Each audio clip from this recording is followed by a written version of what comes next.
Well, thanks for joining me once again on the Reasonable Theology podcast. I'm joined once again by Mark David Hall.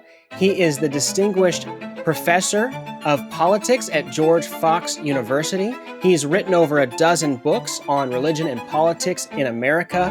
He's a nationally recognized expert on religious freedom. We had a previous conversation about the faith of our founding fathers, and he's back with us again to discuss his new book, Proclaiming Liberty Throughout All the Land: How Christianity Has Advanced Freedom and Equality for All Americans. So, Professor Hall, thank you so much for joining me once again. Thank you so much for having me, Clay. So, to start things off, could you share a little bit about how this particular book came about? I know in our previous conversation you had given a little bit of a preview of it, but could you go into more detail about what made you decide to write Proclaim Liberty Throughout All the Land? Well, in part, it's a sequel to Did America Have a Christian Founding? I had a few chapters I wanted to include in that book, and I wasn't able to fit them in. But in between that book and this book, the 1619 Project came out, the New York Times 1619 Project, that basically said we should re, reconsider the date at which our country began. Instead of 1776, it should be 1619, the introduction of African slaves to British North America. And really, the 1619 Project argues all of American history needs to be understood through the lens of slavery and racism. To the extent to which the series discussed Christianity, Christianity was almost solely portrayed as a negative force, something that was utilized to support the institution of slavery, to repress African Americans, and that sort of thing. And this fits very well with so much of the scholarship out there that treats Christianity as a regressive force, a force that has been used to oppress women, to keep people in poverty, to promote wars. And basically, it's just a very negative portrayal. And so, what I wanted to do is tell a counter narrative to show the very many ways in which Christianity has motivated Christians to engage in the public square and fight for liberty, justice, and equality for all Americans. Yeah. And to maybe get ahead of the comments section a little bit, is the purpose of your book to claim that America has never strayed from its founding principles, that has never veered off course, that has never needed a correction anyway? Are you making the point that America can do no wrong and never has? No, of course not. In specifically Christianity has been used by Christians to defend evil things, most notably slavery, right? People appealed to the Bible, they appealed to Christian theology to defend the institution of slavery, later to defend Jim Crow legislation. And so indisputably, the Bible and Christianity has been used to protect evil practices, to in fact oppress people. And so I don't deny that at all. I acknowledge it multiple times.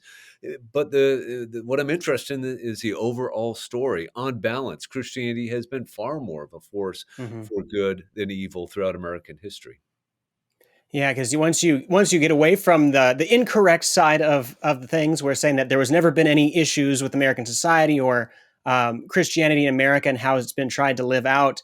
On the other side of the pendulum, you have those that seem to fault Christians for just about all society's ills. Anyone that's fairly active on Twitter will see the term like Christo-fascist being thrown around. So we're living in interesting times where that criticism is not just academic, it's not just theoretical, but people are fairly, there's a lot of vitriol out there in terms of what people view Christianity and its contributions to a society. Yeah, no, I think that's absolutely right. It's in the academic literature, it's in the popular literature, and unfortunately, it's all over social media. And so I think in part what I want to do is tell a counter narrative, recognizing that Christianity has been used to support evil practices. But again, on balance, it has been a force for good, really throughout world history. But in this book, I'm just focusing in on the American context. Yeah. And you mentioned this being a counter narrative to what's really kind of becoming the prevailing narrative. But so, what are some of those pretty basic, common criticisms that are being leveled against Christianity unfairly in the United States right now? I think it's a matter of scope because, as I've already suggested, it is certainly the case that some slave owners appealed to the Bible to defend the institution of slavery, that later people appealed to the Bible or Christian ideas to to defend Jim Crow legislation, to oppress women and this sort of thing. The problem is, these things indisputably happened, and we must recognize that they happen. And as Christians, we need to repent um, to the extent to which we've participated in anything like that. But again, on balance, what I'm interested in is balance here. I think Christianity has far more often been a force for good than evil with respect to race, gender, and all sorts of other areas that we could talk about if you'd like. Yeah, absolutely. And looking at your book, you begin your refutation of the idea that Christianity has not been overall a force for good by looking at the Puritans and how they shaped our nation. And we can get into some of the maybe unfair criticisms and caricatures of Puritans here in a minute. But how is it that Puritans shaped our nation? Obviously, we've got scenes in our minds of pilgrims and things like that. But I don't know if everyone really understands and grasps the contributions they made that are still being felt now. Yeah, thank you for that. Let me begin briefly by the criticisms, because I think most people, when they think about the Pilgrims or the Puritans, they're thinking about Nathaniel Hawthorne's The Scarlet Letter, Arthur Miller's The Crucible. The Puritans are mean-spirited theocrats who were worried that someone somewhere is having fun. When you actually look at the Puritans, you see that the exact opposite is true, or close to the exact opposite. The Pilgrims and the Puritans who followed them came over to America to create a shining city on a hill. They applied the Bible to political, social, and legal institutions. And in doing so, they came up with some of the most Republican institutions that the world had ever seen. More men could vote in Massachusetts Bay than anywhere else, a higher percentage than anywhere else, anytime in the world, from ancient Greek democracy well up into English democracy. The American Puritans blew them away. Now, you'll note I said men, and yes, only men could vote. But no one should be shocked. Women couldn't vote anywhere, and they really couldn't until we get well into the 19th century.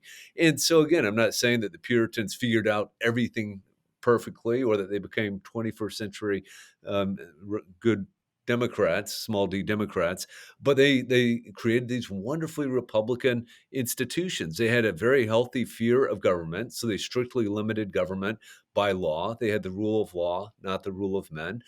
They reformed criminal statutes. You could be put to death in England for many, many, many, many crimes, including stealing just a tiny amount of property. The Puritans looked at many of these criminal laws and said, no, the appropriate penalty for theft is restitution. You should, if you steal a cow, you should give the cow back and an additional cow. And so the criminal laws in Massachusetts Bay were far more humane than they were in England. And we could go on and on. Again, I don't want anyone to think that I'm arguing that these folks were 21st century liberal Republicans, small r Republican, just that they really, the advances they made in political thought, in legal thought, in social policies were wonderful. So they really don't deserve a lot of the caricature that they've gathered over the years. No, that's exactly right. And I even address some of these more flippant things. Arthur Miller, if you believed him, would think that you only had one holiday, that the Puritans only celebrated one holiday. This is completely false. They were always feasting. And when they would do things like have a militia muster, oftentimes that ended in the tavern where there was great rejoicing. They were not puritanical when it comes to sex, right? In fact, you could be disciplined by your church if you denied your husband or wife the pleasures of the marriage bed. And so I talk about some of these more flippant things, but again, when it comes to the major societal, political, legal institutions, they really made wonderful advances, and they should be given credit for them.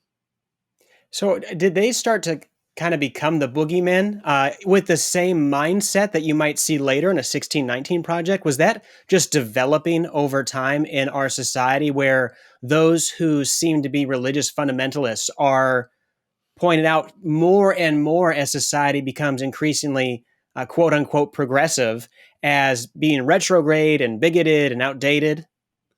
I think that's right, but it takes until the late 19th century. So if you look at the early 19th century Daniel Webster is praising the Puritans. Alexis de Tocqueville, the wonderful commentator who visited America from France, gives the Puritans great credit for getting America going in a democratic direction. It's not until you get to the late 19th century where you have some intellectuals, not all intellectuals, but some intellectuals who are becoming very progressive in their theology, and they look back at the Puritans and they're embarrassed by them. And it certainly is fair to critique them, but many of the critiques are simply unfair. They go and critique the Puritans for things that they, in fact, did not do. And then I think scholars pick up on this in the 20th century. And so it's very, very common to have even Christians who should, like the Puritans, have some sense that they were legalistic, mean spirited theocrats when they really weren't. Yeah. And when it comes to their impact on political institutions and seeing what their mindset was, how should we understand something like the Mayflower Compact? That's something that we learn about in school and we read. I saw some recent criticism online that surprised me a little bit. That was suggesting from a fairly conservative Christian thinker that was somewhat inappropriate to try and establish those norms of society and agree upon those from a Christian perspective. What are your thoughts on that, and what can we learn? What were the Pilgrims attempting to do with something like the Mayflower Compact? Yeah, thank you for that question. That's a great question. So, of course, the Puritans, just like all Christians today, should recognize that all political authority comes from God, but the way in which it's substantiated can differ, right? Um, Political authority could be instantiated in a king, in a monarch, right? And you get to be a monarch because of who you are born to. Or you could have an aristocracy where you have a House of Lords and you get to sit in the House of Lords because of who your mommy is, right? And who your family is.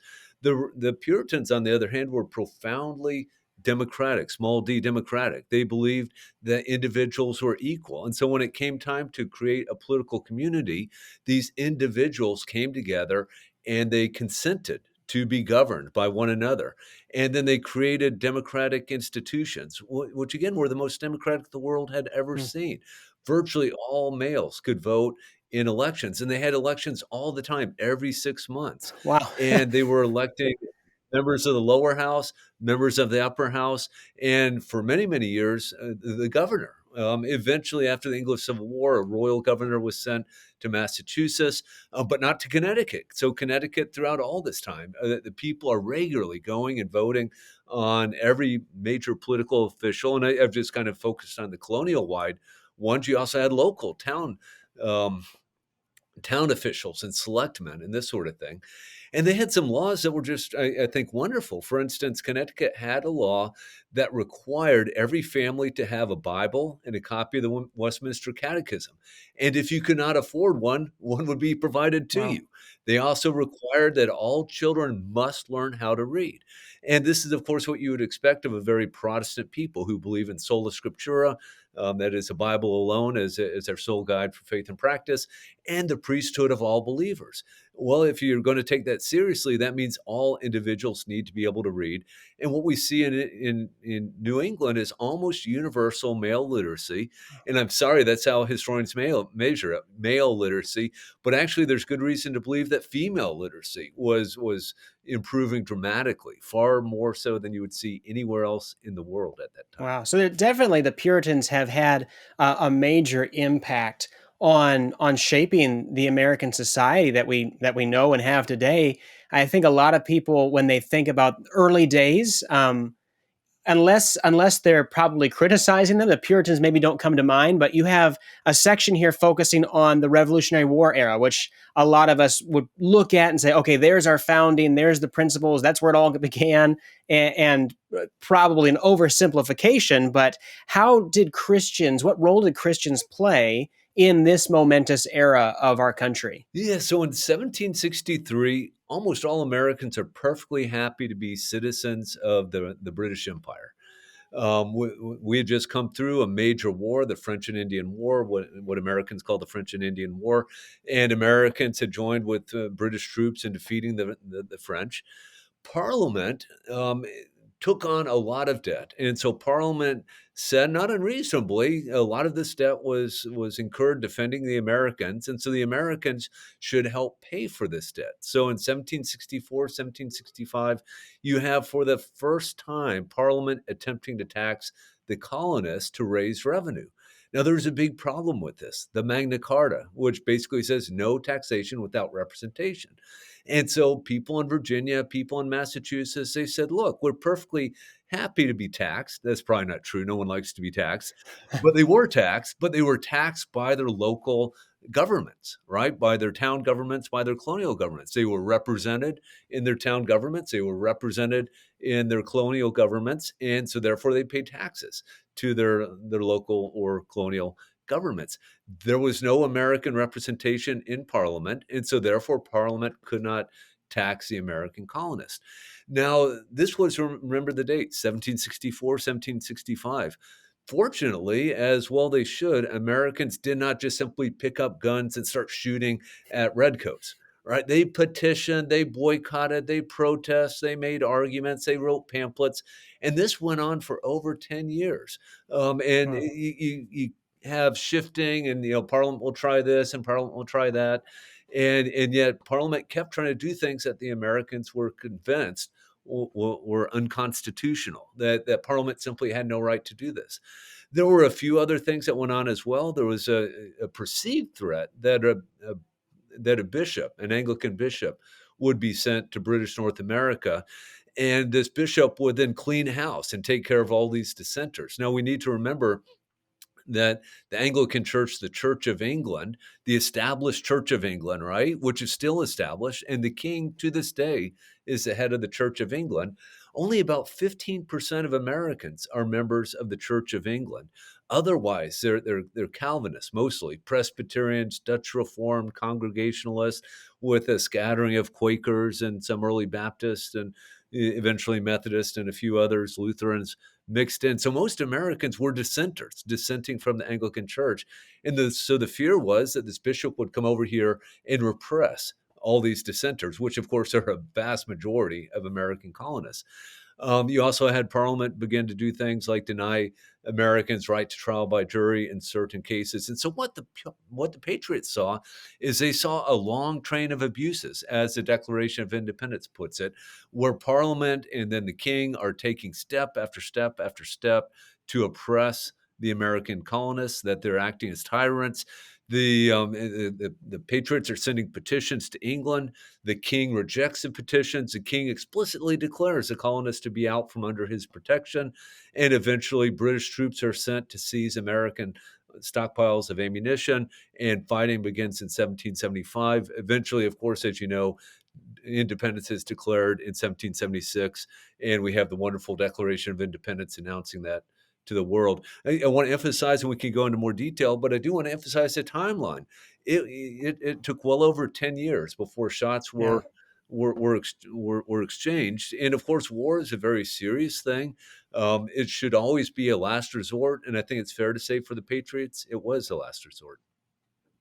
That was really, really helpful because I think even as someone who considers myself a history buff and of the Revolutionary War in particular, is I think our understanding is so flattened. We know of there was the Boston Tea Party, and then there was the shot heard around the world, and then Paul Revere did some stuff, and then Cornwallis surrendered like that, and we kind of put it all into a very tight timeline with just kind of hitting the high points, and we don't realize that they didn't immediately uh, respond with a call to arms.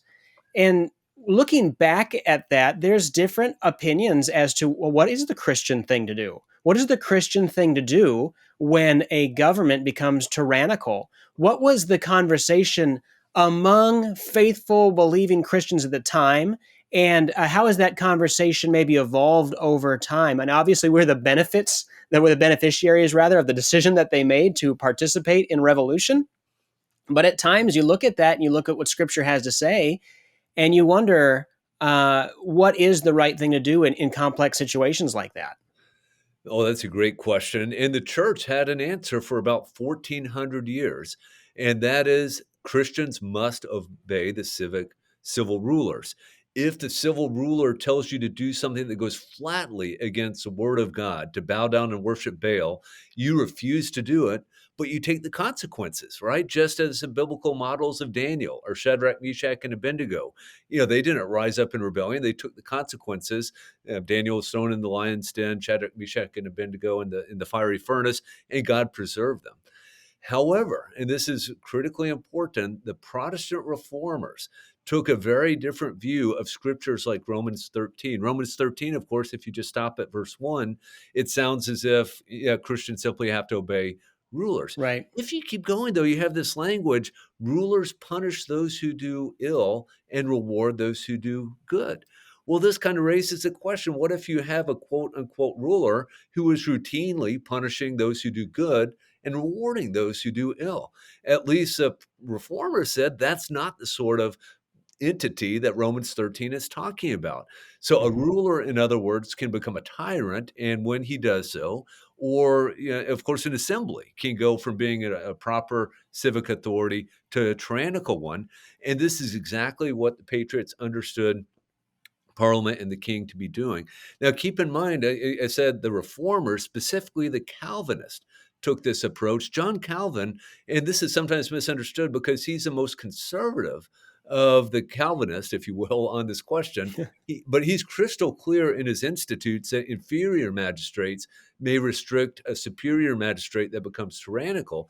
But even as he's making this argument in his last edition of the Institutes in 1559, you have John Knox up in Scotland saying, no, no, no, the people themselves may rise up and overthrow a tyrannical uh, form of government. And this develops within the Reformed, the Calvinist tradition specifically, so that by the time you get to the American founding, it is just ingrained. These folks had no question that it is biblically just to resist a ruler who becomes a tyrant. And it's very important to remember that 50 to 75% of Americans in 1776 are reasonably labeled as Calvinist, in different stripes of Calvinist, right? Congregationalist, Presbyterian, Dutch Reform, Baptist at this time tend to be Calvinists. And so they've been raised in this tradition. And so when they saw Parliament and the king becoming tyrannical, again, they didn't pick up arms and start shooting people. They resisted in different ways, in nonviolent ways, through petitions and boycotts and such. Right.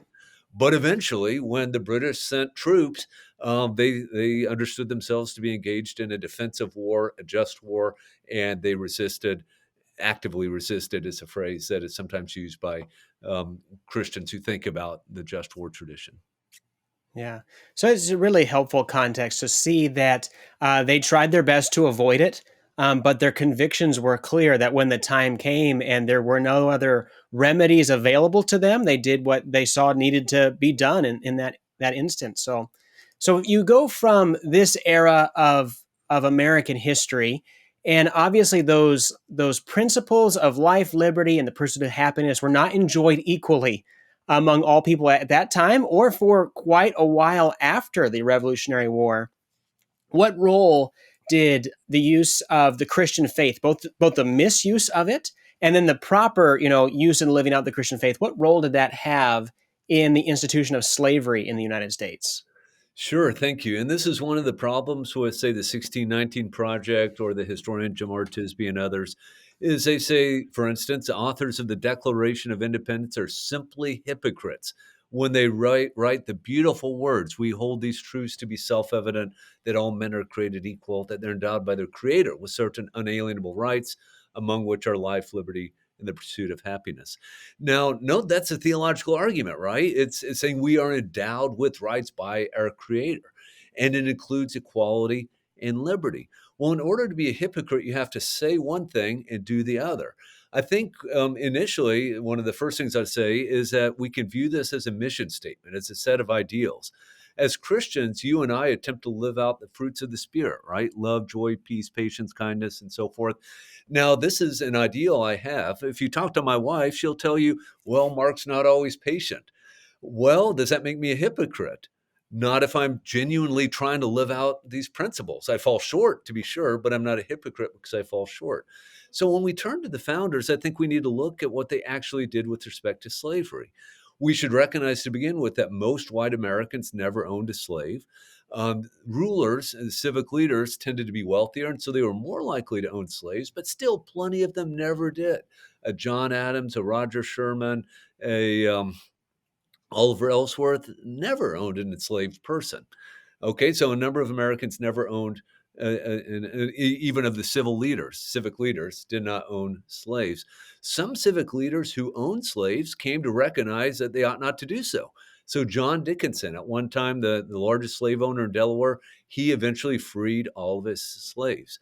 John Adams, James Wilson, Ben Franklin, they voluntarily freed their slaves. And so you had some Americans who did own slaves and recognized it was evil and got rid of them. And by got rid of, I mean they freed them, of course. Even those who did not do so, and sometimes you might not do it because you couldn't. If you were in debt, you couldn't just free your slaves. Just like if I was going through bankruptcy, I couldn't just give away my cars. Right?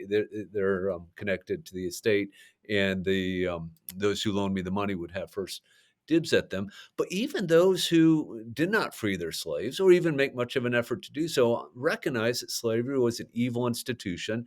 And so they took numerous concrete steps to address this grave evil. 8 states voluntarily abolished slavery or put slavery on the road to extinction between 1776 and about 1806 or so. Um, when the Confederation Congress was considering what to do with the Northwest Territory, that territory that eventually became the states of Ohio and Michigan, Wisconsin, Indiana, Illinois, even parts of Minnesota. They passed a Northwest Ordinance that said slavery will never extend into the Northwest Territory, and it never did. And so you see what I'm trying to do is paint a picture that there Right. was a recognition that slavery was an evil institution. No one in this era defended it as a positive good, and numerous steps were taken to put it on the road to extinction. Very unfortunately, the invention of the cotton gin made cotton far more profitable for the American South. And although the cotton gin saved a lot of time, you still needed a lot of manual labor to clear the land, to plant cotton, harvest cotton. And so slavery became entrenched in the American South. By the time you get to the 1820s, for the first time, you have civic leaders defending slavery as a positive good, but that's an innovation. And again, let me concede that you had ministers who defended slavery by appealing to the Bible. But really, this really doesn't begin in earnest until you get to the 1820s, 1830s. And even then, as you know, you had plenty of Christians who were abolitionists who were fighting Right. this nefarious institution. Yeah, let's talk about that. Of course, America, it has this great shame. It's not unique to America by any means, but it is a dark part of our history. At the same time, America is the only nation to have fought a war against itself to bring about the end of slavery. So, what did Christians do? How did Christians shape the abolitionist movement in the 19th century? Yeah, thank you. That's a great question.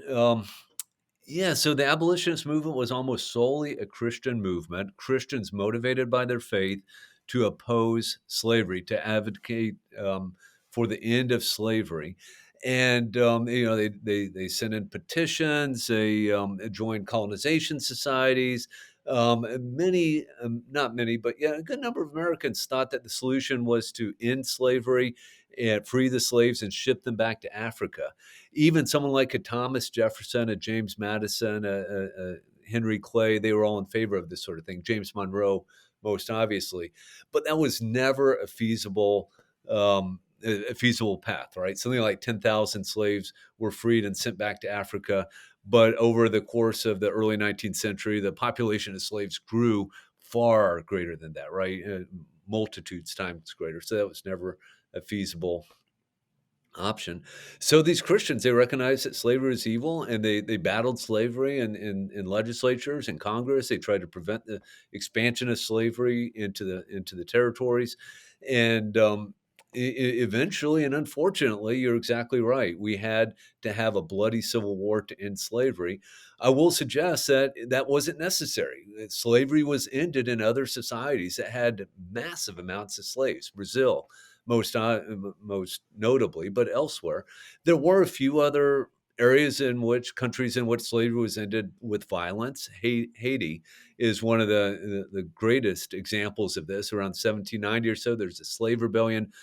Basically, all the whites in Haiti were killed, and this just terrified whites in the American South. They saw this as a real possibility for them, and so this is one reason they became entrenched in the defense of Mm. slavery, because you just simply, if we were to free the slaves, we would be in big trouble.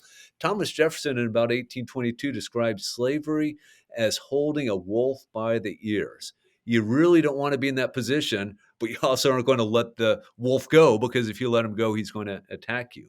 So that's not to defend Jefferson at all, but I think it is useful to try to get inside the minds, at least a little bit, of people who are defending what seems so obviously to us to be an unjust and even unbiblical institution. And again, I would emphasize plenty of Christians recognized it as such.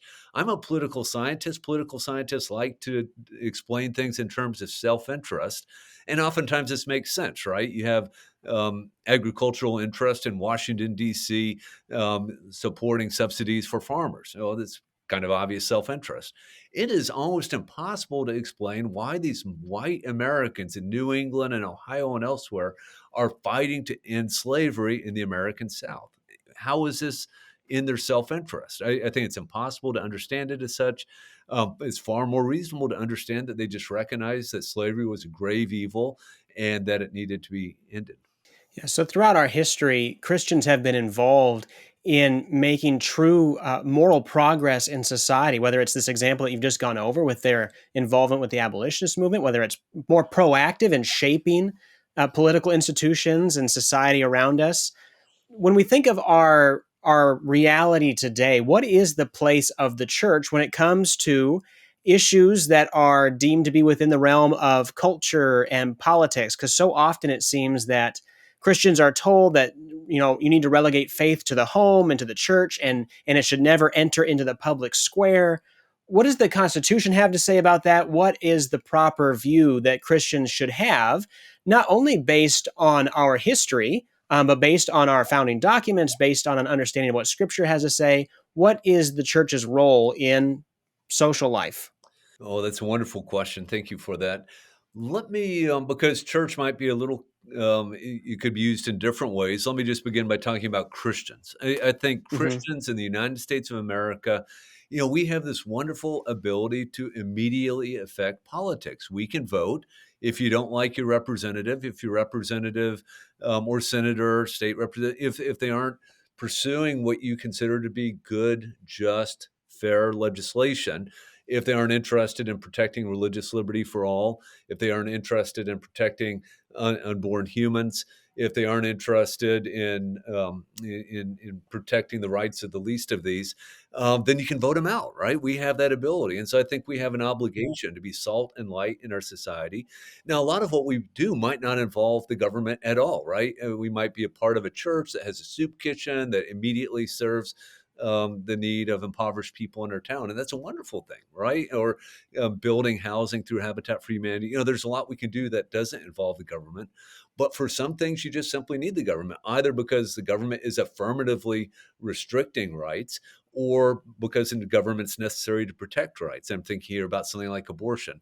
I think we must be working in our state legislatures to try to end this horrible practice in almost every case, right? And we can argue about whether or not abortion is ever necessary to protect the life of the mother. If it is, I think Christians pretty uniformly say then that would be the one case in which abortion should be permissible. And so, yeah, absolutely, we should be involved. The church as a church, your local First Baptist church, your local Presbyterian church, I think their Christians can differ. I think it's very reasonable for ministers to say we aren't going to endorse candidates, we aren't going to endorse political parties.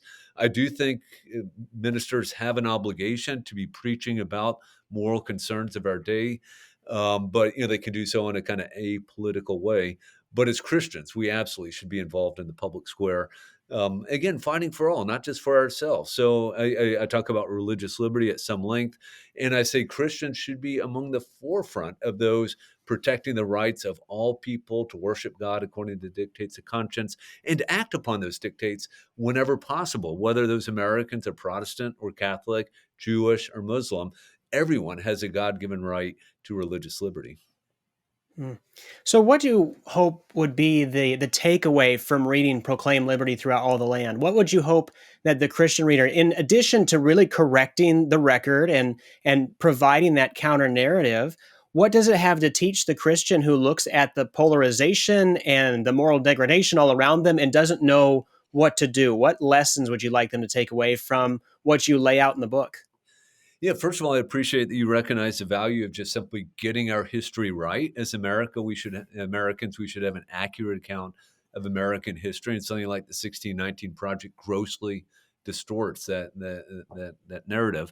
I think as well, I'd love for American Christians to be inspired to, like so many of our ancestors have done, to be involved in politics. I know politics can be frustrating. I'm a professor of politics, but even I get tired of politicians and debates and whatnot. But the stakes are high, right? Yeah. Our ability to worship God, our ability to act upon our religious convictions, the protection of innocent human beings. These are very high stakes. And so even though we might find it distasteful, we have an obligation to inform ourselves, to vote. Perhaps those of us who don't mind speaking and writing in public should be writing for our local papers, opinion pieces, or having podcasts where we're arguing, where we're laying out arguments for positions that we believe God would have us have us support. There are wonderful organizations. I highlight, I actually dedicate the books to some of these Christian legal advocacy groups like First Liberty, Alliance Defending Freedom, that every day are in our courtrooms attempting to protect religious liberty for all. I think these are great organizations, and if one is in a position to do so, they're certainly worthy of our support. Hmm. Well, this has been a great conversation. The book is wonderful. Highly recommend it. Enjoy getting to talk to you. Where can folks go to learn more about your work and also check out some of the other books that you've written as well? So my wife was very kind. She made a website for me, markdavidhall.org. And so that has information about this book and other books and eventually other articles I want to get up there as well. The easiest place to get the book is just to go to Amazon and search for Mark David Hall as author, or Proclaim Liberty Throughout All the Land as the title, and it should come up as one of the first couple of choices. So I'll link to all that in the show notes for this episode. If you'd like to see those notes and other resources about this topic, you can go to reasonabletheology.org/liberty. Our guest on this episode has been Professor Mark David Hall, and we've been talking about his book, Proclaim Liberty Throughout All the Land, How Christianity Has Advanced Freedom and Equality for All Americans. Thank you so much for joining me again on the podcast. Thank you very much, Clay. It's my pleasure.